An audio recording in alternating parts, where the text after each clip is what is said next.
Bahçeme sonbaharda dökülen yapraklar şahit.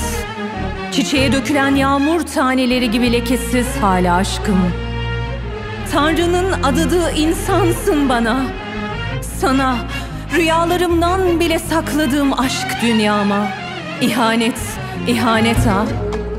İnan bedenim bitti, tükendi. Aşkım ama aşkım asla, asla.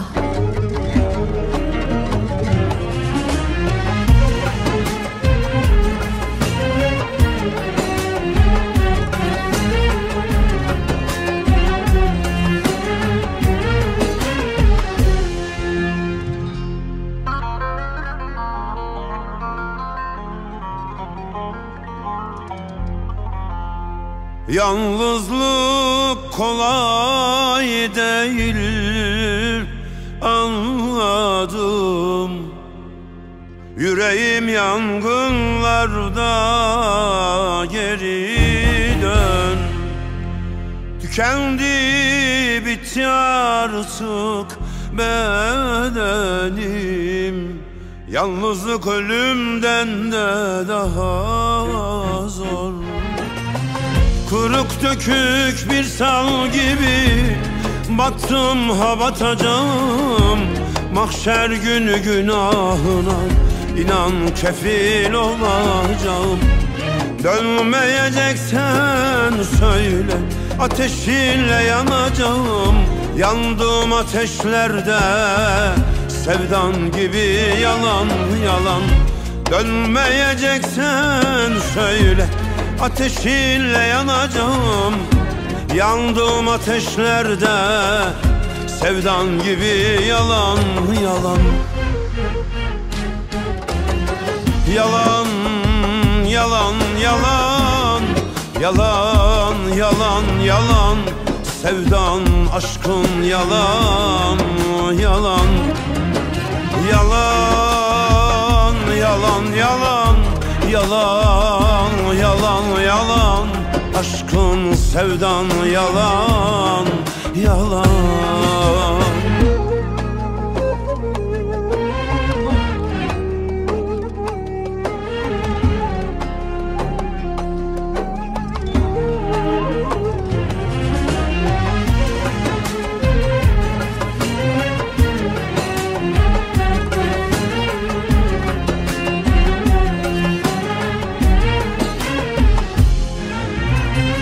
Kırık dökük bir sal gibi battım, ha batacağım.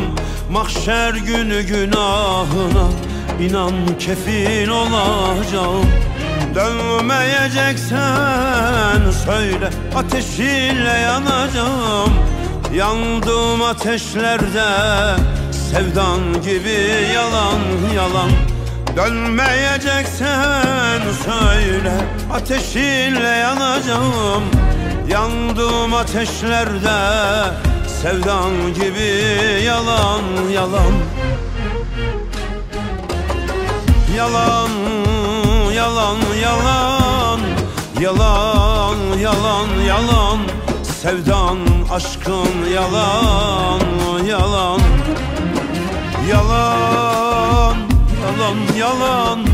Yalan, yalan, yalan. Aşkın, sevdan yalan, yalan. Yalan, yalan, yalan. Yalan, yalan, yalan. Sevdan, aşkın yalan, yalan. Yalan, yalan, yalan. Yalan, yalan, yalan. Sevdan, aşkın yalan, yalan. Yalan.